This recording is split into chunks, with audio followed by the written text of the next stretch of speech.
Root area का set number 2 जो कि बिहार एसएससी सीजीएल के लिए काफी महत्वपूर्ण है। तो चलिए स्टार्ट करते हैं। इसमें पहला प्रश्न है, निम्न में से कौन सा मूल अधिकार केवल भारतीय नागरिक को ही प्राप्त है? तो ये जो फंडामेंटल राइट है ये आप एक बार रिकॉल कर लीजिए किस भाग में है। उसके बाद इसका पहला प्रश्न है जो कि सिर्फ इंडियन नागरिक सिटीजन जो है उन्हीं को अवेलेबल है ये फंडामेंटल राइट। तो देखिए अनुच्छेद 15 ये संबंधित है जिस अनुच्छेद से मतलब क्या कहते हैं अधिकार से, इसको रिकॉल कर लेंगे 16। उसी प्रकार इसका आंसर हो जाएगा डी, इनमें से सभी जो है इंडियन नागरिक को ये उपलब्ध है अधिकार। उसके बाद 2 नंबर है, निम्न में से निम्न कथन पर विचार करें। तो देखिए राज्यसभा में सदस्यों का कार्यकाल 4 वर्षों का होता है, ये फॉल्स है। राज्यसभा सदस्यों का कम से कम 35 वर्ष आयु होना चाहिए, ये भी गलत है। तो इसमें कहता है कि कौन सा कथन गलत है, तो कथन जो गलत दिया गया है तो उसी को चूज करना है, उसी का अकॉर्डिंग करेंगे तो इसमें हो जाएगा सारा एक उपयुक्त सभी इसमें से जो स्टेटमेंट दिया गया है वो गलत है।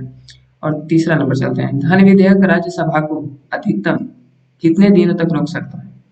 तो ये हो जाएगा 14 दिन तक, जिसका है ये ऑप्शन। उसके बाद चलते हैं आगे। यहाँ चलैया समिति का गठन किस वर्ष किया गया था? तो चलैया समिति का गठन कहते 1991 में किया गया था। उसके बाद 9 नंबर देखते हैं, निम्न में से किस क्रांति का संबंध कोको उत्पाद या चमड़ा उत्पाद से है? तो 9 नंबर का हो जाएगा ए जो कि भूरी क्रांति। भूरी क्रांति का जो है संबंध चमड़ा उत्पाद से। उसके बाद 10 नंबर देखेंगे, एक धन जो आसानी से विदेश से विदेश से आता है लेकिन आसानी से चला जाता है, इसे किस प्रकार से जाना जाता है? तो 10 नंबर को देखेंगे तो इसका हो जाएगा डी, हॉट मनी। यानी कि ये क्या कहते हैं, ये स्टॉक मार्केट में वगैरह जो कि एफडीआई का फॉर्मेट होता है ना, फॉरेन पोर्टफोलियो इन्वेस्टमेंट, उसी के द्वारा ये ऐसा पैसा आता है। उसके बाद हम देखेंगे आगे, गन्ने का उचित और पारिश्रमिक मूल्य यानी कि पीआरए अनुमोदित करता है, ये कौन करता है? तो इसको देखेंगे आर्थिक मामलों पर कैबिनेट समिति करता है, इसका हो जाएगा ए। उसके बाद देखेंगे 12 नंबर, असहयोग आंदोलन निम्न में से कौन सा कार्यक्रम शामिल नहीं है? तो 12 का देखेंगे तो हो जाएगा डी, सरकारी वाहनों से यात्रा करने पर पाबंदी असहयोग आंदोलन में एक कार्यक्रम में शामिल नहीं है, तो इसका हो जाएगा डी। उसके बाद आगे देखते हैं, आगे है 4 नंबर देखेंगे, यहाँ कोई भी व्यक्ति उच्च न्यायालय का न्यायाधीश नियुक्त होने का पात्र होगा जब वह, ये स्टेटमेंट दे दिया गया है, इनमें से कौन सा सही है वो दिखाना है आपको।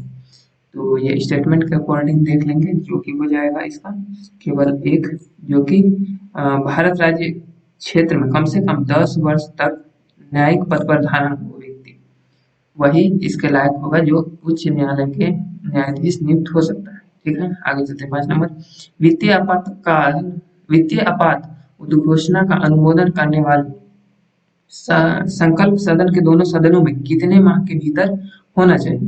तो इसका हो जाएगा सी जो कि 2 माह तक, इससे ज्यादा नहीं। उसके बाद एक्सटेंड हो सकता है, क्या कहते हैं, सांसद के द्वारा, मतलब संसद के द्वारा एक्सटेंड किया जा सकता है। आगे देखेंगे, भारत में पहली बार कौन केंद्र सरकार के विरुद्ध लोकसभा में अविश्वास प्रस्ताव कब लाया गया? तो अविश्वास प्रस्ताव लाया गया 1963। ठीक है, उसके बाद है, राज्य के नीति निर्देशक तत्वों के प्रवर्तन के लिए किस अनुच्छेद में उपबद्ध किया गया? तो 7 नंबर का हो जाएगा अनुच्छेद 37 है। उसके बाद यहाँ देखेंगे 13 नंबर, दांडी मार्च की समाप्ति किस तिथि को हुई थी? तो दांडी मार्च की समाप्ति जो हुई थी 6 अप्रैल 1930 को हुई थी, हो जाएगा ये। उसके बाद 14 देखेंगे, गांधी के जीवन काल में घटी निम्न घटनाओं का कार्यक्रम सही नहीं है। तो ये क्या कहते हैं, सीरीज वाइज दिया गया, इनमें से कौन सा सही नहीं है तो वो चूज करना। तो इसका ये हो जाएगा भारत छोड़ो आंदोलन। उसके बाद 15 नंबर देखेंगे, आजाद हिंद फौज के साथ सुभाष चंद्र बोस ने सिंगापुर में स्वतंत्र भारत की अस्थायी सरकार का गठन कब किया था? ये जो आजाद हिंद फौज के साथ सुभाष चंद्र बोस ने सिंगापुर में अस्थायी जो सरकार था तो इसका गठन किया था, तो उसका उन्होंने कब किया था इसका गठन? तो ये हो जाएगा 21 का हो जाएगा 1943 में, 21 अक्टूबर 1943 में किया था। 16 नंबर देखेंगे सती प्रथा का उन्मूलन किया गया था, तो ये डेट दिया गया है और कब किया गया था ये बताना है। तो इसका हो जाएगा बी नंबर 1829 नियम 17 नियम के द्वारा। पर 17 देखेंगे वहाबियों के विद्रोह को कुचलने का श्रेय किस गवर्नर जनरल को जाता है। तो वहाबी के विद्रोह जो हुआ था उसको किस गवर्नर जनरल ने उसको कुचलने की कोशिश की थी। तो इसका हो जाएगा 17 का हो जाएगा बी नंबर जो कि है लॉर्ड एलिगन प्रथम, इनके द्वारा किया गया था। और उसके बाद 18 नंबर देखेंगे, थोड़ा सा इसको जूम कर लेते हैं। 18 नंबर देखेंगे, इसमें है त्रिपक्षीय संघर्ष निम्न में से कौन राजवंश शामिल नहीं था। त्रिपक्षीय संघर्ष जो हुआ था उसमें से निम्न में से कौन सा वंश शामिल नहीं था। तो इसका हो जाएगा पल्लव वंश, ये शामिल नहीं था इसमें। उसके बाद 19 देखेंगे सिंधु घाटी सभ्यता के अंतर्गत शव को दफनाने के अवशेष मिले, इसमें शवों के सिर किस दिशा में रखे मिले। देखिए वहां जो शव को दफनाया गया था तो उसका अवशेष मिला है, तो उसमें से उत्तर की दिए क्या कहते हैं उसको सिर की किस दिशा में और किस दिशा की ओर रखा गया था। तो ये हो जाएगा उत्तर की ओर रखा गया था। उसके बाद किस बौद्ध संगीति में बौद्ध धर्म के दो संप्रदाय का विभाजन हो गया। तो ये हो जाएगा चौथी बौद्ध संगीति जो कि कुंडल वन हुआ कश्मीर में। तो 20 का हो जाएगा डी चौथी बौद्ध संगीति में महावीर स्वामी की किस नदी के तट पर केवल्य की प्राप्ति हुई थी। तो महावीर जो स्वामी थे क्या कहते हैं 24वें तीर्थंकर किसके जैन धर्म के, तो उनको केवल्य जो प्राप्त हुआ था वो कहाँ हुआ था। तो 21 का देख लेंगे हम लोग, तो इसका हो जाएगा सी रिजुपालिका जिसको फाल्गु नदी भी कहते हैं। उसके बाद आगे देखेंगे आजीवक संप्रदाय के संस्थापक निम्न में से कौन कौन है। जो आजीवक संप्रदाय है उनका संस्थापक निम्न में से कौन सा है। तो इसका हो जाएगा मलखी पुत्र, ये हो जाएगा सी। उसके बाद 30 नंबर देखेंगे, ये मिलान करना है। तो इसका देखिए क्या कहते हैं इनके कमी से होने वाला रोग दिया गया है उसको मिलान कर लेंगे। तो 30 का हो जाएगा ए नंबर, यानी कि ए मिल जाएगा 3 में, इसको मिला देंगे आप इसमें। उसके बाद बी मिलेगा 1 में, यानी कि B12 मिल जाएगा यहाँ। उसके बाद ई मिलेगा, क्या कहते हैं विटामिन ई, यानी कि सी मिलेगा 4 में, इसमें मिला देंगे। ये वगैरह यानी कि एनीमिया वगैरह, सॉरी एनीमिया नहीं, रक्त का थक्का नहीं जमता है। उसके बाद देखते देखेंगे तारों की मध्य दूरी को ज्ञात करने के लिए इकाई क्या है। तो तारा जो होता है उसकी मध्य दूरी के बीच दूरी ज्ञात करने के लिए किस इकाई का मतलब किस इकाई का उपयोग किया जाता है। तो 31 का देखेंगे तो इसका हो जाएगा सी जो कि है ग्लेटिक इकाई। ग्लेटिक इकाई के द्वारा तारों के मध्य बीच की दूरी ज्ञात किया जाता है। 32 का देखेंगे निम्नलिखित में से कौन सा रोग पुरुषों की तुलना में महिलाओं में बहुत कम होता है। तो ये कोई रोग है, ठीक है, उस पुरुष की तुलना में महिलाओं में अधिक होता है, वो रोग कौन सा है वो बताना है। तो इसका हो जाएगा वरांधता, यानी कि कलर ब्लाइंडनेस, एक्स एक्स प्रभावित होता है, ठीक है, दोनों में एक्स एक्स क्या कहते हैं गुणसूत्र प्रभावित होता है। इसका वाहक महिलाएं ही होती हैं। उसके बाद देखेंगे 33 नंबर हेमोग्लोबिन लाल रक्त कोशिकाओं के अंदर एक प्रोटीन है, ठीक है, ये प्रोटीन है लाल लाल रक्त कोशिका के अंदर एक प्रोटीन है और यह निम्न में से किस का वहन करता है। तो हीमोग्लोबिन ये जो है ये क्या करते हैं 33 का देख लेंगे, हो जाएगा ए यानी कि ऑक्सीजन का। और ये हेमोग्लोबिन का बेसिकली काम यही है कि ये जो हम लोग सांस लेते हैं उसी का परिवहन करना। तो 34 देखेंगे किसी पदार्थ को एक अवस्था से दूसरी अवस्था में बिना ताप में बदलाव परिवर्तन होने पर आवश्यक ऊष्मा की मात्रा क्या होती है। तो 34 का देख लेंगे, इसका हो जाएगा डी जो कि है गुप्त ऊष्मा। इसके बाद आगे चलेंगे निम्नलिखित कोशिका अंगों में से किसमें न्यूक्लिक अम्ल नहीं पाया जाता है। तो 35 का देखेंगे, हो जाएगा हम लोग का बी नंबर जो कि जीवद्रव, इसमें न्यूक्लिक एसिड नहीं पाया जाता है। 36 में चलेंगे निम्न में से कौन सा विटामिन ए का अच्छा स्रोत नहीं है। तो देखिए 36 का देखेंगे विटामिन ए का, तो ये हो जाएगा सी यानी कि जंतु के यकृत एवं गुर्दे, ये हो जाएगा विटामिन ए का स्रोत नहीं है ये। और फिर आगे चलेंगे 37 नंबर देखेंगे,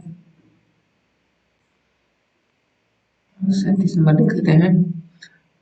ये भी मिलान करना है, तो ये फिजिक्स से क्वेश्चन है, तो इसका 30 क्या कहते हैं 37 का हो जाएगा बी, यानी कि ये हो जाएगा, ए मिला है, ए मिल जाएगा 4 में, ठीक है, और बी मिलेगा 1 में, इसमें विद्युत प्रवाह का एम्पियर, बल का हो जाएगा न्यूटन, सी मिलेगा 2 में, सी मिलेगा 2 में, उसके बाद पावर मिलेगा वाट में, ठीक है। तो ये हो जाएगा 37 का हो जाएगा बी नंबर। उसके बाद 38 में चलेंगे, तो 38 में दिया गया है कि धातुओं में सबसे कम घनत्व वाला कौन सा तत्व है, तो 38 का हो जाएगा बी, यानी कि लिथियम।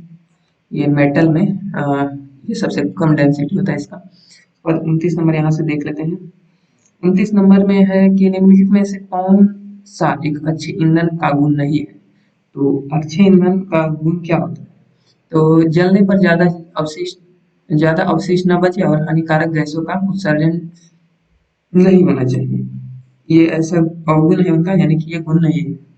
उसके बाद देखिएगा 28 नंबर, 38वीं समानांतर रेखा किन दो देश के मध्य में स्थित है, तो ये हो जाएगा उत्तर कोरिया और दक्षिण कोरिया।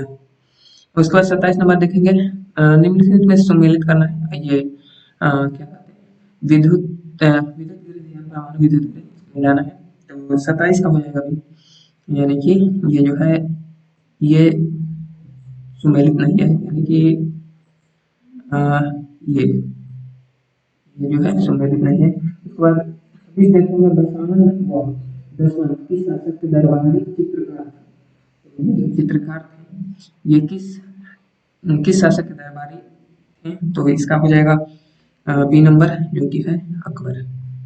अकबर में हो जाएगा। दीवान ए अर्ज किस विभाग से संबंधित था, तो 25 नंबर का हो जाएगा सी, जो कि है सैन्य विभाग से दीवान ए अर्ज।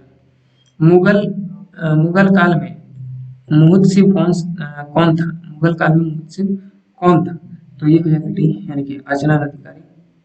उसके बाद किस मुगल शासक के शासनकाल में सत्याप्त कला का स्वर्णिम काल कहा जाता है, तो ये हो जाएगा सी, शाहजहां। उसके बाद आगे चलते हैं, 40 नंबर देख लेते हैं। 39 नंबर में है प्राकृतिक रबर के बारे में निम्न में से कौन सा कथन सही है, तो प्राकृतिक रबर के बारे में स्टेटमेंट है, तो इसमें से हो जाएगा सही ये ए। यह एक प्राकृतिक बहुलक है, इसमें लोचदार गुण होते हैं। प्राकृतिक बहुलक कौन कौन होता है ये भी आप रिकॉल कर लेंगे। 40 नंबर देखते हैं, किसी तत्व का रासायनिक गुण निम्न में से कौन सा तय करता है, कोई मेटल है उसका रासायनिक गुण किसके कौन सा तय करता है, तो ये हो जाएगा इलेक्ट्रॉन। और नाभिक में क्या क्या होता है आप ये रिकॉल कर लेंगे एक बार। देवप्रयाग में किन दो नदियों का संगम है, 41 नंबर का देखेंगे हो जाएगा ये भागीरथी और अलकनंदा, उसी के बाद उस नदी का नाम गंगा पड़ता है। तो 42 नंबर देखेंगे, निम्नलिखित में से किस राज्य से कर्क रेखा बीचों बीच गुजरती है, तो कर्क रेखा बीचों बीच गुजरती है, तो एक बार आप याद कर लेंगे कि कर्क रेखा किन किन राज्यों से गुजरती है। उसके बाद इसका देखेंगे तो मध्य प्रदेश के बीचों बीच गुजरती है। तो 43 देखेंगे, निम्नलिखित में से कहाँ सर्वाधिक जैव विविधता पाई जाती है, तो जैव विविधता सर्वाधिक पाई जाने वाला स्थान उष्णकटिबंधीय वर्षावन, ठीक है। इसके बाद निम्नलिखित में से कौन सा सुमेलित नहीं है, 44 का देखेंगे तो इसका हो जाएगा बी, जो कि ये सुमेलित नहीं है, रोहिला राष्ट्रीय उद्यान गुजरात में नहीं है। उसके बाद आगे चलेंगे, निम्नलिखित में से कौन सा शीत महासागरीय जलधारा नहीं है, तो 45 का देखेंगे हम लोग, तो 45 का हो जाएगा डी, जो कि ये क्या कहते हैं अगुलहास जो है ये जलधारा नहीं है। उसके बाद आगे चलेंगे, निम्नलिखित में से किस नदी को दक्षिण भारत को का गंगा कहा जाता है, तो ये हो जाएगा कावेरी, इसको याद कर लेंगे ये कहाँ से बहती है। उसके बाद आगे चलते हैं 47, प्रशांत महासागर क्षेत्र में रिंग ऑफ फायर, ये रिंग ऑफ फायर किस लिए जाना जाता है, तो 47 नंबर का हो जाएगा बी, जो कि है ज्वालामुखी कारण। चलिए दोस्तों, आज 47 क्वेश्चन ही था इस सेट में, था नहीं, इसको क्या कहते हैं कि 47 क्वेश्चन लिया गया था। तो अगले वीडियो मिलते हैं जो कि होगा सेट नंबर 3, ये सेट नंबर 2 था।